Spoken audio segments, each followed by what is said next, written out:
Hello, it's April 2022. 161 people who are incarcerated, exonerated, and that's just the tip of the iceberg. This video is inspired by a video link that a friend of mine, former law enforcement from a family of police officers, had sent me because he knew I'd be interested in it. And obviously I had forwarded on to a few other people who I thought would be interested as well. This link sent me to a channel of a lawyer in the United States, I believe Michigan. And he talks about how all these people who spent 10, 20, 30 years and stuff in prison for crimes they didn't commit. Now, I did comment to that video and I said that there are countless of other people, innocent people, who are convicted, who may not spend years or decades in prison, maybe months, maybe a year, maybe not at all. And that is the key part, because it's all these unheard of, what I would call as a descriptive, smaller cases we never hear about that pave the road to these larger cases for people to be incarcerated for decades. And it's sad, but this happens every single day. Now, I forget the exact number, but I know it was around 70% or just a bit more, but I'm going to say over 60% of the people convicted of anything are innocent. Of anything. And again, I'm going to highlight that doesn't mean that they're incarcerated, okay? There are cases going on all the time, from non-criminal to quasi-criminal to criminal matters every day. So put that in perspective. And I've highlighted this, especially over the past 2 years, for people who are protesting what I now call current worldwide events, and whatever was being imposed, telling people that, you're not only going to be dinged for peripheral laws that are already established, but you're going against a system where it's stacked against you. And if countless of other people, small cases and these big cases, are convicted, innocent people, then this other stuff that's going on, or was going on, is nothing. Now, before I get into that video, I remember as a child, there was a TV show, The Tales of Grizzly Adams, I believe. And I remember watching that show as a little kid. And I didn't understand, I was pretty young at the time, really didn't understand, his whole story until I remember there was an episode where, or maybe it was even at the beginning of the episode, I can't remember now. I'll have to try to find a copy of it online. And his story basically, it was based on a true person, but apparently, from my understanding, the story is fictional, that he went on the run because he was trying to avoid being convicted for a false allegation. And I remember as a little kid, that really stuck with me. And it stuck with me, I think, for most of my life, or all my life. Periodically, thinking, that guy, well, back then you were just able to go out to the wilderness and write it out. And apparently, I guess in one of the final episodes, he was actually exonerated. And so there was a happy ending to that. But I mean, when you watch the TV series, he had to live out in the wild. And he had a bear companion. Anyway, look it up. It's actually kind of a cute story from what I remember anyway. But it all stuck with me. Falsely accused and potentially being wrongfully convicted. Wow. It's been my life. Well, false allegations, false narratives, and past 10 years of my life. Now, this YouTube channel, he goes on into great depth. This is actually a very good video with regards to wrongful convictions and stuff. I haven't had a chance to look at any of his other content, but this video he talks and hits on a lot of really good major points that I've hit on for the past 10 years, maybe even a bit longer.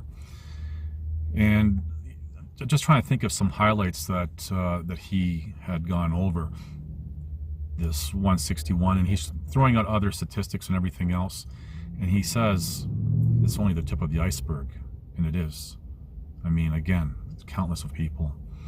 And I'm just probably going to jump around, not in sequence to his video, but one of the things that stood out for me when he said that prosecutors, basically misconduct of the prosecutor trying to convict, going overboard, and the police going overboard, going out of their way, trying to convict someone for whatever reason. And we got to put aside agendas. For example, if, for example, the police are a party to it, then they need that conviction. And I've explained before why. Because if the police are, if the person that they say assaulted is found not guilty, that means the guilt falls on them. And whoever, for example, a city, their insurance will not cover any damages to that individual. So that's why police are always getting off. Just follow the money, right? And he was talking about the prosecutor, and their job is not to win, but it's to bring the truth out. And in theory, yes, I remember studying that. And in practice, yeah, that's what you're supposed to do. But I remember the professor once said, everything that you've learned, you got to throw it out the window, because reality is a lot different. And that's all I'm going to say to that. And when you look at all these people who are wrongfully convicted because of the prosecutor's misconduct, because they're trying to get that win. And what a lot of people don't realize, I mean, perhaps maybe even this lawyer, I don't know, that if you can lose or scrub, a case here and there, but if there's too many, or it's a big one, for example, then you get reviewed and you have a lot of explaining to you what happened. And if it comes out that, well, yeah, this person was innocent, we should have been prosecuting, well, what happens is when charges are laid, there's a little process, and one of the stages is it goes into there's a meeting of the prosecutors, and they decide what they're going to do with the cases, if they're going to proceed.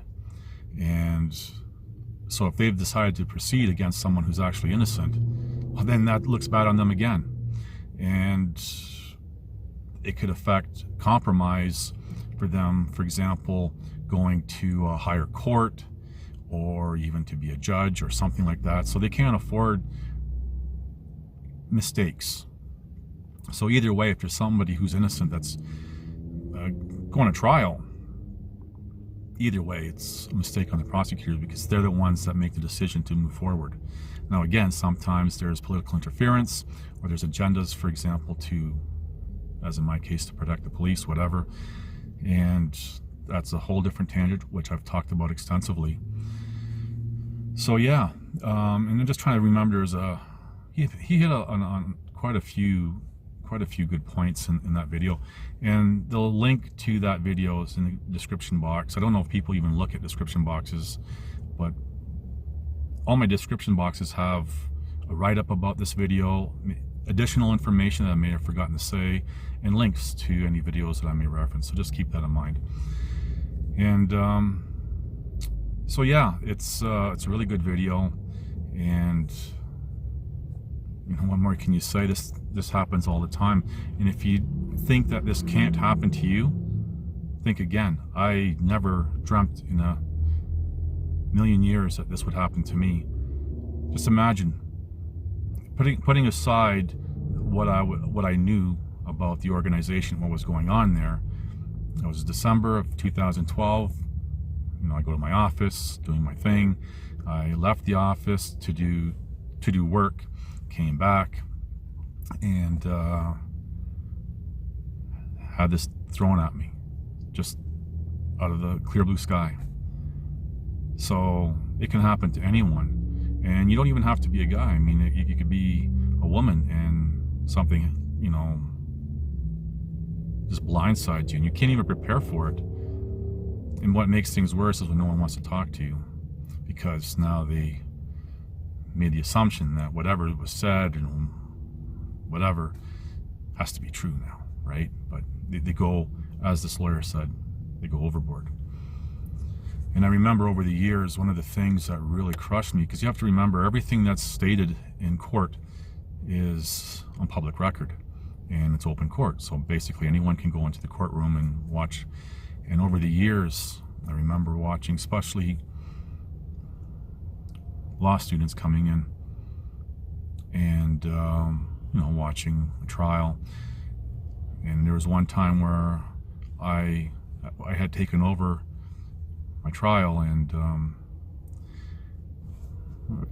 I was addressing all the false narratives, and these students were, they popped in like halfway, and so they wouldn't know the whole backstory. And I remember even a law student, about a year later, someone told me that a law student did a case study on my case and said I should be in jail for 6.5 years, hard time, and no mercy and lenience, because this person had believed everything, I guess. And, the officer allegedly almost lost his life and all this other nonsense.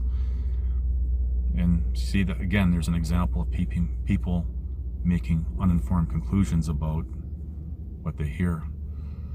So yeah, this is the world that we live in, and it's not a nice place. So really, that's all I want to say about this particular topic.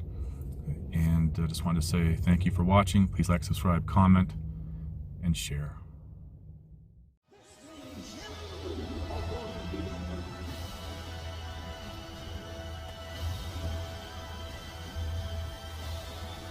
Listen to this and write it down if you can't remember it.